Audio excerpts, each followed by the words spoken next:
Pamilyar ba sa inyo ang mga nasa larawan? Alam niyo ba kung saan ito matatagpuan? Nakapunta na ba kayo rito?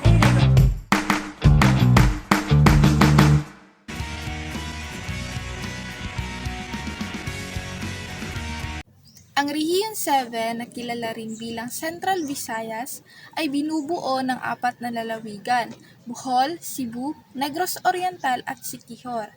Ang rehiyon ay mayaman sa kultura at kasaysayan at kilala sa magagandang tanawin at atraksyong panturista. Ito ay matatagpuan sa gitnang bahagi ng kapuluan ng Visayas. Ang rehiyon ay may kabuuang populasyon na humigit kumulang 8,181,988 ayon sa senso noong 2020.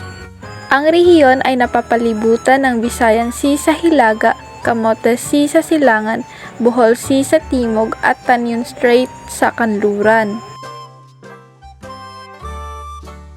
Bago dumating ang mga Kastila, ang Cebu ay kilala bilang isang makapangyarihang rahanate na pinamumunuan ni Raha Humabon. Sa panahon ng kolonyalismo, ang Cebu ay naging sentro ng Kristyanismo sa Pilipinas. Ang rehiyon ay naging mahalagang daungan at sentro ng kalakalan. Ang Cebu ay kilala rin sa kanyang pagiging tahanan ng Sinulog Festival, isa sa pinakamalaki at pinakamakulay na pagdiriwang sa bansa. Ang Cebu ay kilala bilang Queen City of the South. Ang Bohol ay isang lalawigan sa Pilipinas na matatagpuan sa rehiyon ng Central Visayas. Ito ay ang ika-10 pinakamalaking isla sa Pilipinas na may kabuuang sukat na 4,821 km² at mahabang baybayin na 261 kilometers. Natuklasan ito ng mga Kastila noong Marso 25, 1565 at opisyal na naitatag bilang isang lalawigan noong Hulyo 22, 1854. Kilala ang Bohol sa Chocolate Hills, Panglao Island at sa Philippine Tarsier, isa sa pinakamaliit na primata sa mundo. Ang Bohol ay patuloy na isang tanyag na destinasyon para sa mga turista dahil sa kanyang natatanging likas na kagandahan at mayamang kasaysayan. Ang Negros Oriental ay isa sa mga lalawigan ng Rehiyon 7. Ito ay matatagpuan sa timog silangang bahagi ng malaking isla ng Negros at hangganan ng Negros Occidental. Bisera nito ay ang lungsod ng Dumaguete na kilala rin bilang the City of Gentle People. Ang Negros Oriental ay mayaman sa natural na kagandahan, kabilang ang Apo Island na sikat sa diving at ang Mount Canlaon na isa sa pinakamataas na bulkan sa bansa. Makikita rin dito ang Balinsasayaw Twin Lake Natural Park sa Negros Oriental. Ang pangunahing wika na ginagamit sa lalawigan ay Cebuano at ang karamihan ng mga naninirahan ay mga Romano Katoliko. Ang ekonomiya ng Negros Oriental ay pangunahing nakasalalay sa agrikultura, turismo at pangingisda. Kilala rin ito sa mga institusyong pang-edukasyon tulad ng Silliman University, isa sa mga pinakamatandang universidad sa Pilipinas. Ang Negros Oriental ay naging opisyal na lalawigan noong Enero 1, 18. Ang Siquijor ay kilala sa kanyang mistikong tradisyon at kagandahang natural. Ang kabisera ng Siquijor ay ang munisipalidad ng Siquijor at mayroon itong populasyon na 103,035 ayon sa senso noong 2020. Ang lalawigan ay may 6 na munisipalidad at 134 na barangay. Ang Siquijor ay sikat sa mga puting buhangin na dalampasigan, malinaw na tubig at mga coral reef na perpekto para sa diving at snorkeling. Ang Siquijor, na kilala rin bilang Isla de Fuego o Island of Fire, ay mayaman sa kasaysayan at alamat. Bago pa man dumating ang mga Kastila, ang isla ay pinamumunuan ng mga tribong hari at kilala sa pangalang Katagunas dahil sa dami ng mga puno ng tugas o mulave na tumutubo roon.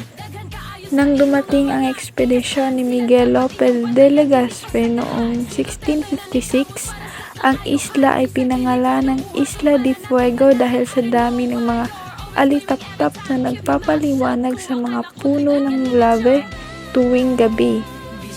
Sa panahon ng pamumuno ng Amerikano, ang Siquijor ay naging bahagi ng Pilipinas sa ilalim ng Treaty of Paris, hanggang sa ito ay maging isang ganap na lalawigan noong Setyembre 17, 1971 sa bisa ng Republic Act 639612. Sa Lagadoong Beach sa Siquijor na sikat sa malinaw na tubig at magandang diving spot. Ang panitikan ng Rehiyon 7 o Central Visayas ay mayaman at magkakaibang uri. Ito ay tahanan ng mga manunulat na gumagamit ng iba't ibang wika tulad ng Cebuano, Hiligaynon at Ingles sa kanilang mga akda. Ang panitikan ay pangunahing pasalita na may mga alamat, epiko at mga awiting bayan na nagpapakita ng kultura at tradisyon ng mga katutubo. Sa pagdating ng mga Kastila, nagkaroon ng pagbabago sa panitikan dahil sa impluwensya ng Kristyanismo. Lumitaw ang mga akdang nagtatampok ng mga aral at kwento mula sa Biblia. Ang tigmo o bugtong. Halimbawa, sa araw murag haligi, magayi murag pagi. O sa araw ay parang poste, sa gabi parang pagi. Ang sagot, banig. Sanglitanan o salawikain. Ang hipong natutulog pagdadon sa sulog. Ang hipong tulog tinatangay ng agos. Sa Cebu, ang mga kwento ay tinatawag na sugilanon. Mubong sugilanon naman ang tawag sa maiikling kwento. Pinadalagan naman ang tawag nila sa mga anekdota. Gumalaysay ang tawag ng mga Cebuano sa sanaysay. Maraming manunulat ang may pagmamalaki ang Rehiyon 7. Sila'y kinikitaan ng talino sa pagsulat sa iba't ibang larangan ng literatura. Si Antonio Abad, Estrella Alfon, Simeon Dumdum Jr., Evasco Marjorie, Junicio Gabriel, Maria Cabigo at marami pang iba. Ito ay kinabibilangan ng mga sumusunod na akda.